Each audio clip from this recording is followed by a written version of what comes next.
कर म्हणून मला ती गोष्ट अजिबात आवडलेली नाहीये. हे नवीन लोक आल्याच्या नंतर सर्व तिकीट त्यांनीच घेऊन जायचे, तुम्ही काय करायचं, सतरंजा उचलायचं का? किती दिवस आता गप्प बसायचं? मला असं वाटतं की आमच्या नेतृत्वाला गृहीत धरायची सवय पडली वाटतं. नमस्कार, युतीचक्र यूट्यूब चॅनलमध्ये आपलं स्वागत.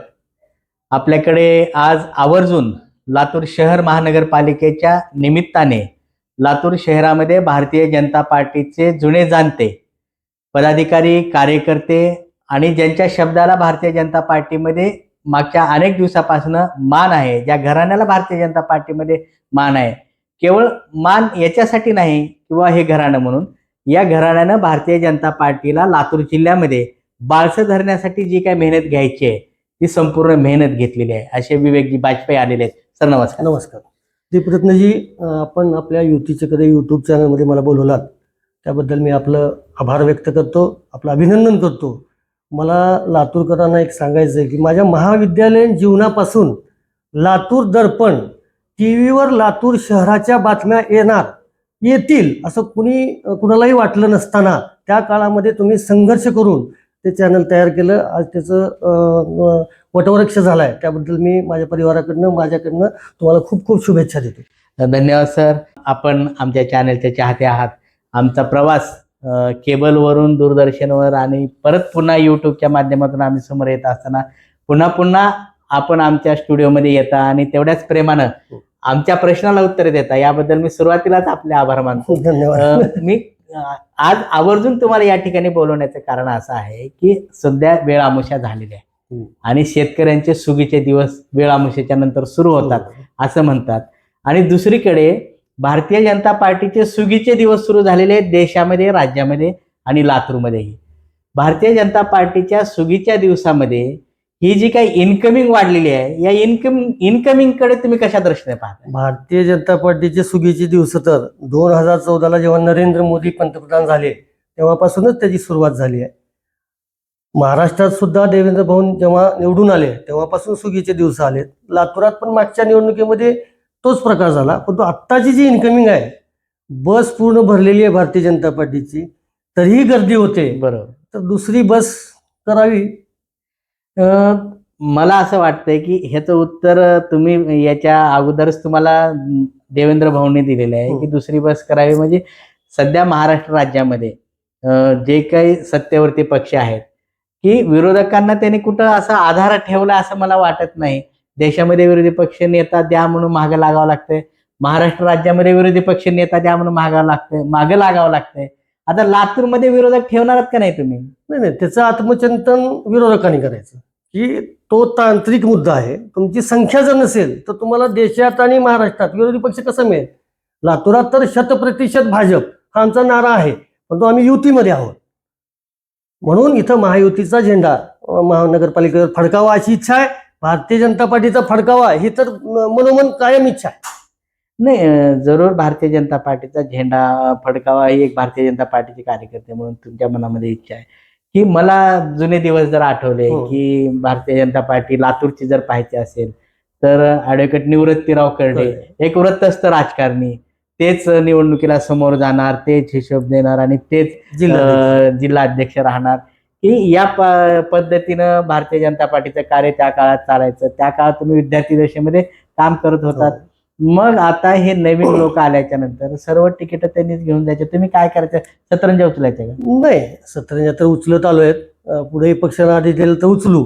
परंतु नवीन आलेल्या जे काही इतर पक्षातून कार्यकर्ते येत आहेत, माझ्या पक्षाच्या नेत्यांना सर्वांना अशी विनंती आहे की 50% हे जुने जाणते आमचे सुनील होनराव सारखे, श्रीराम कुलकर्णी सारखे आहेत, अनिल पतंगे आहेत, अशांना त्यांच्यावर जबाबदारी टाकून त्यांना निवडून आणण्याची जबाबदारी द्यावा. आणि काही जे नवीन लोक आहेत त्यांना एक जे युवा आहेत पण ते भारतीय जनता पार्टीमध्ये प्रवेश केला आहे ज्यांनी, त्यांना 5 वर्ष संघटनेमध्ये काम करण्यासाठी संधी द्यावी, तर ते बॅलन्स होईल. जर सर्व नवीनच आले तर मग अवघड आहे परिस्थिती. नाही, इकडे तर तुम्ही तिकीट वाटपाबाबत जुन्या जाणत्या लोकांबाबत त्यांची नावं सुद्धा तुम्ही घेतली, संघटनात्मक खरंच त्यांचं काम आहे, खरंच त्यांचं कौतुक सुद्धा आहे. पण दुसरीकडे चित्र लातूर शहराचं पाहत असताना असं आहे की अजित पाटील कवेकरांना तुम्ही जिल्हाध्यक्ष केलं. एकीकडे असं सांगितलं जाते, सोशल मीडियामध्ये अशा पोस्ट करतायत की त्यांच्या पत्नी महिलाला रिझर्वेशन झालं तर त्या महापौरांच्या रेसमध्ये आहेत. त्यांना एक प्रभाग स्वतःचाच अजित पाटलांनी सोडलाय अशी चर्चा आहे. ते स्वतः 5 वार्डामध्ये तिकीट मागत आहेत 5 ठिकाणी. मग हे गणित कसं जमणार? नाही, त्यासाठी तुम्हाला 30 तारखेची वाट बघावं लागेल. भारतीय जनता पार्टीमध्ये असा प्रकार होत नाही. तिकीट मागणं हा त्यांचा अधिकार आहे. 5 ठिकाणी तिकीट नाही, मी त्याचं समर्थन नाही करणार. 5 ठिकाणी मागितले का नाही मला माहित नाही, परंतु जर मागितलं असेल तर ते चुकीचं आहे. कारण तिथल्या स्थानिक भाजपच्या निष्ठावान कार्यकर्त्यावर तो एक प्रकारचा अन्याय आहे. आणि माझी शीर्ष नेतृत्वाला ही विनंती आहे की आज तुम्ही म्हणल्यासारखे सुगीचे दिवस आलेत, परंतु पूर्वीची दिवस पण लक्षात ठेवून कुठलाही उमेदवार पूर्वेकडचा, पश्चिमेकडं, उत्तरेकडचा, दक्षिणेकडं असं घेऊन ये. माझी विनंती आहे माझ्या नेत्याला. नाही, कसं आहे की हे देऊ नये असं तुम्ही म्हणताय की एकीकडे प्रभाग रचनेनुसार किंवा वार्ड रचनेनुसार एखादा समजा 1 नंबरचा जर उमेदवार 3 नंबरमध्ये आला तर इथले तर बाहेरच्या उमेदवाराला तिकीट द्यायचं नाही किंवा बाहेरच्या उमेदवाराला तिकीट देऊ नये असं तुम्ही म्हणताय की इकडे या प्रभागातल्या त्या नाही, मी तुम्हाला पूर्व, पश्चिम, उत्तर, दक्षिण असं हे दिलंय. आता जर समजा हे प्रभाग 14 आहे, प्रभाग 14 मध्ये जिथं प्रभाग 15 सुरू होतो तिथं कोपऱ्याला जर घर असेल तर त्याचं काय, मग त्याचा काय दोष आहे? हो, नाही, मग तो दोन्हीकडनं मागू शकतो, तो बाहेरचा होत नाही. नाही, बाहेरचा होत नाही, ठीक आहे, त्याचा दोष नाही, हे बरोबर आहे. याच्या बाहेरचा मधला विचार करत असताना एक लातूरकर म्हणून मला हा प्रश्न निर्माण झालाय की तुमच्याकडे आमदार पदाच्या कॅपेबल कॅन्डिडेट अर्चनाताई पाटील चाकूरकर या असताना त्यांच्यावरती महानगरपालिकेची जबाबदारी दिलेली असताना लातूरकर त्यांच्याकडे एक नेत्या म्हणून खूप आशेनं पाहत आहेत. अशा परिस्थितीमध्ये अचानक त्यांची जबाबदारी तुम्ही काढून घेता आणि बाहेरचा आता बाहेरचा मी त्या अँगलला आणलाय बरं का, की बाहेरच्या माणसाला परत तुम्ही निवडणुकीचं नेतृत्व देता. मग हा कसा लातूरकरांना चालेल मुद्दा? नाही, हा एक सस्पेन्स आहे. ह्या तुमच्या प्रश्नाला मी लातूरकर म्हणून उत्तर देऊ का भारतीय जनता पार्टीचा कार्यकर्ता म्हणून उत्तर देऊ? जर कार्यकर्ता म्हणून हा मला तुम्ही प्रश्न विचारलाय तर मी तुम्हाला एवढं सांगेन, हा सस्पेन्स आहे. सस्पेन्स पिक्चर आपण जेव्हा पिक्चरला जातो तेव्हाच करतो. माझं म्हणणं आहे की लातूरकर म्हणूनही तुम्ही बोला ना, कारण कसं आहे की लातूरकरांचं नेतृत्व तुम्ही सक्षम होऊ देणार नाही. लातूरकर म्हणून मला ती गोष्ट अजिबात आवडलेली नाहीये. एक तर त्यांनी पद मागितलं नव्हतं, ते दिलं गेलं. दिल्यानंतर माझं असं मत आहे की 1,06,000 मतदान त्यांनी घेतलंय. लातूरकराच्या मनातले त्या आमदार आहेत आणि भारतीय जनता पार्टीच्या संघटनेच्या दृष्टीने जरी त्या पडल्या 5,000-6,000 मतांनी तरी ते आमदार आहेत. बरोबर. तर लातूरकर म्हणून मलाही खूप धक्का बसला. परंतु जो पक्ष निर्णय घेतो त्या निर्णयासोबत राहावं लागतं. परंतु एक आहे, त्याच्यामध्ये अर्चनाताई पाटलाला काढल्याचं कुठं पत्र मला दिसलं नाही. तसं कसं हो, तुम्ही हे नेतृत्व काढल्याचं पत्र दिसलं नाही, नवीन माणसाला जबाबदारी म्हणून पत्र जेव्हा दिलंय तर त्यावेळेला काढायचा काही विषयच नाही ना. का आता या खुर्चीवर दुसरा माणूस बसलाय तर पहिला माणूस उठला म्हणूनच दुसरा माणूस बसला ना. मी पण तुमच्यासारखं अचंबित आहे. अर्चनाताईंशी माझं बोलणं झालंय, परंतु ताई ह्या एक प्रगल्भ नेत्या आहेत. त्या म्हणाले की भैया निवडणुकीचे दिवस आहेत आणि जे काही झालंय, मी इथली उमेदवार म्हणून आपल्याला सर्वांना कामच करायचं आहे, हा संदेश त्यांनी दिला. कारण चाकूरकर परिवाराला एक वलय आहे. शिवराजी पाटील चाकूरकर साहेबाला किती त्रास दिला आणि कोणी दिला हे तुम्हालाही माहीत आहे. कारण तेव्हा तर आम्हाला तर देवघर आत्ता ताई प्रवेश झाल्यानंतर माहीत आहे, नाही तर आम्ही तर त्यांच्या विरोधकच होतो. त्यांच्या विरोधात आम्ही पोस्टर लावलेत. निवृत्तीकडे असू द्या, डॉक्टर गोपाळराव पाटील असू द्या, रूपाताई पाटील असू द्या, त्यांच्या विरोधात आम्ही पोस्टर लावलेत. परंतु त्यांचे एक वलय आहे, त्यांच्यावर संस्कार आहेत ताईवर. म्हणजे ताईला जी मतं पडलेत त्या चाकूरकर परिवाराचं वलय, भारतीय जनता पार्टीची मतं आणि मायनॉरिटीचा हा मतदारसंघ असल्या कारणानं त्यांना पडलेलं आहे. आणि मायनॉरिटी साळी, माळी, कोळी, कोष्टी, ब्राह्मण, मारवाडी भारतीय जनता पार्टीचा कणा होता, आजही आहे आणि राहील. आणि लिंगायत समाज एवढ्या मोठ्या प्रमाणात जो भारतीय जनता पार्टीकडे वळाला आहे त्याचं एकमेव कारण अर्चनाताई पाटील आहे. नाही, लातूर शहरामध्ये लिंगायत समाजाचं मतदान हे जास्तीचं आहे. त्याचा 100% भारतीय जनता पार्टीला मागेही फायदा झाला, महापालिकेच्या निवडणुकीतही फायदा होईल. पण भारतीय जनता पार्टीनं हा निर्णय घेतला याबद्दल तुम्ही खंत व्यक्त केली.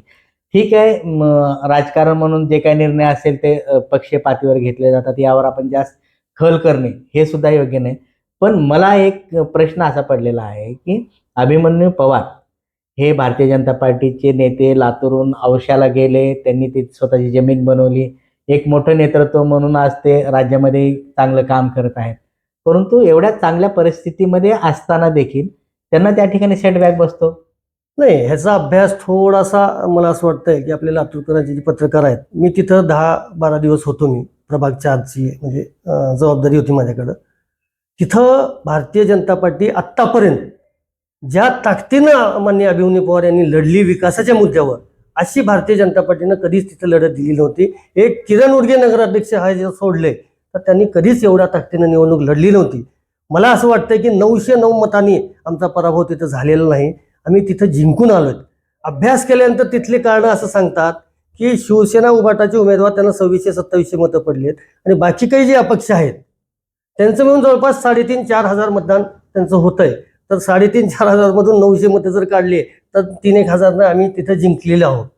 तर तिथं कुठतरी स्ट्रॅटेजीमध्ये किंवा जो कोणी ज्यांच्याकडे जबाबदारी होती त्यांनी थोडंसं निष्काळजी केल्याचं मला प्रथमदर्शनी दिसतं.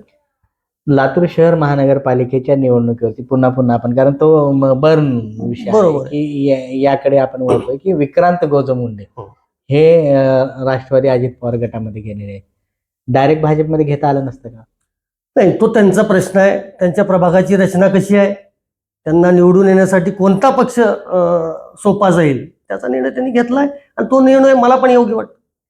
तुम्हाला योग्य वाटतं? हो.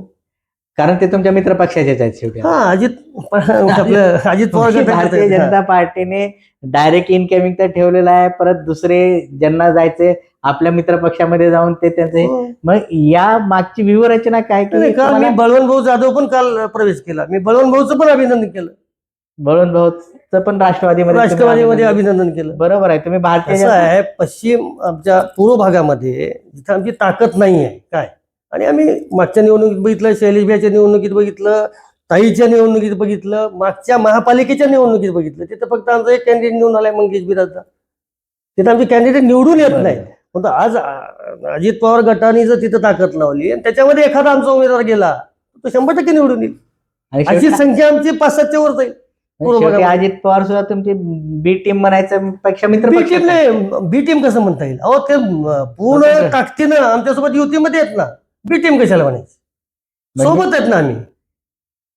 समजा आता परत भाजप आणि राष्ट्रवादी यांनी जर युती केली तर मग परत तिकीट वाटपाचा गोंधळ आहे. नाही, ते युतीचा निर्णय हे आमचे नेते घेतील, त्याच्यामध्ये मी नाही सांगू शकत. मला विचारलं तर मी 100% सांगेन की कसा फायदा होईल का तोटा होईल हे मी सांगेन. आता राष्ट्रवादीचा तुम्हाला फायदा आहे का तोटा आहे? आता सध्या तसा काही प्रसंगच नाही आला ना. अजित पवारचा नाही, आता तसा काही प्रसंगच अजून आला नाही. हा प्रसंग येईल. आता 2000 ही निवडणूक झाली की सरळ सरळ जिल्हा परिषद आहेत, त्याच्यामध्ये खूप काही लातूर शहरामध्ये नाही आपलं जिल्हा परिषद पंचायत समिती.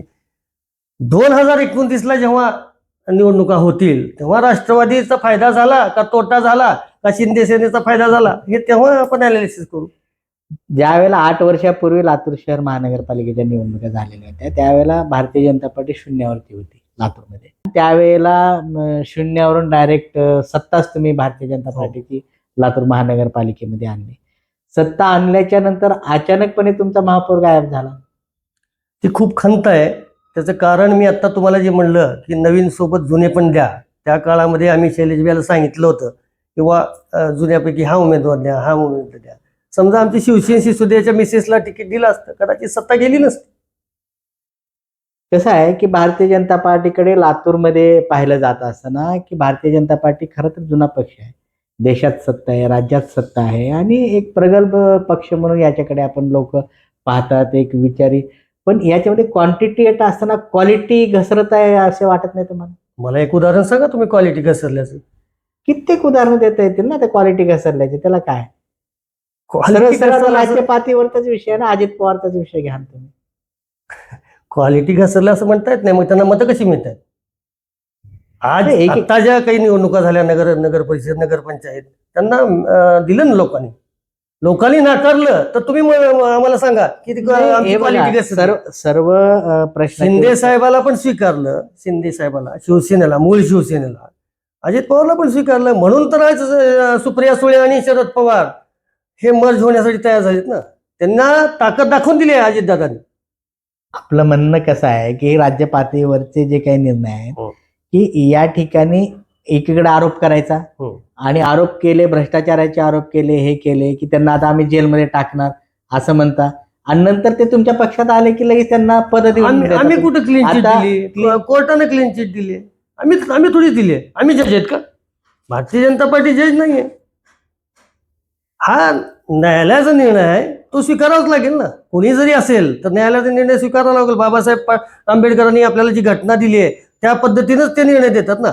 आणि न्यायाधीशावर आपण शंका घेणं हे मला वाटतं की मग नाही, ते आपल्या संविधानाचा अपमान आहे. न्यायालयाचाही विषय नाही चालला. संविधानाचा हा सन्मान सर्वच जण राखतात, न्यायालयाचा सन्मान सर्वच जण राखतात. आपलं म्हणणं हेच चाललं की भारतीय जनता पार्टी आदल्या दिवशी आरोप केले, दुसऱ्या दिवशी भारतीय जनता पार्टी झालं की लगेच त्याला खुर्चीवर बसवलं. आम्ही कुठं कोर्टाने निकाल दिलाय, तो न्यायालयाचा योगायोग असेल की त्याच दिवशी निर्णयाची तारीख असेल आणि निर्णयाची हे झाला. कोइन्सिडन्स पण असू शकतो ना. कसं आहे, जिल्ह्यामध्ये आता उदगीरचंच उदाहरण तुम्ही घ्या की भारतीय जनता पार्टीचा नगराध्यक्ष झाला. हा सर्वत्र जिल्ह्यामध्ये जास्तीत जास्त भारतीय जनता पार्टीचे नगराध्यक्ष झाले. भारतीय जनता पार्टी वाढले, नगराध्यक्ष झाले, हे आनंदात. पण तुम्ही जे ऍडजस्टमेंट करतात त्याच्यामध्ये जुन्या जाणत्या लोकांवरती अन्याय होत आहे. त्या ठिकाणी नागनाथ निळवदे यांचे जे चिरंजीव हो, आहेत, अमोल की अमोल. त्यांच्या सुनबाई आहेत, की त्यांना तिकीट देण्याचं चर्चा होती. अचानकपणे नाही, त्यांच्या निर्णय आईंना- फिरवला. आईंना, आईंना अमोलच्या. तिकीट द्यायची चर्चा होती. अचानकपणे निर्णय फिरवला. मग भारतीय जनता पार्टीमध्ये जुन्या जाणत्या लोकांनी जे काम केलंय की त्यांनी नेमकं किती दिवस आता गप्प बसायचं? मला असं वाटतं की आमच्या नेतृत्वाला गृहीत धरायची सवय पडली वाटतं. कारण कसं आहे, भारतीय जनता पार्टीचा जो निष्ठावंत आहे, निष्ठावंत खरा बरं का, सो कॉल नेत्याबद्दल मी बोलत नाही भाजपमधल्या, तो पक्षाचा निर्णय अंतिम मानतो आणि काम करतो. तर श्रेष्ठीने पण थोडा विचार करावा. मग असा जर सारखा सारखा प्रकार होऊ लागला तर कुठं तर मग उठाव करण्याची पाळी येईल.